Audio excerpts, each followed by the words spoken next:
The war in Gaza is now into its 14th month, and we have seen discussion about the prospect of ceasefire and hostage deals before, which have amounted to very little. But Hamas has released a statement saying that the current round of talks have been positive. At various points throughout these negotiations, there have been various demands made by both sides. Israel wants to maintain control of all crossings into Gaza, and it's also saying that it wants to maintain a military presence in the territory. Hamas, for its part, has said that there needs to be a total withdrawal of Israeli troops as part of any deal.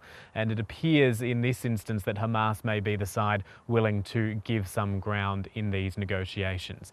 Those talks seem to be focused at the moment on a 60-day ceasefire, during which time Israeli hostages held by Hamas would be released and Palestinians held by Israel in prisons across the country would be freed back into Gaza. Now, there are still some points that need to be worked out as those talks continue in the Egyptian capital, Cairo. There had been some reports that Benjamin Netanyahu himself may well be travelling to Cairo to take part in these talks personally. Israel has faced significant criticism for its actions since the Assad regime was toppled, moving into Syrian territory with troops and tanks, and also launching hundreds of airstrikes across Syria. Israel's deputy foreign minister saying that Israel's actions are all about trying to ensure those weapons aren't taken by the new rebel forces. I'm not sure that this person is not going to misuse chemical weapons as well.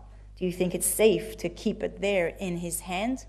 My answer will be no.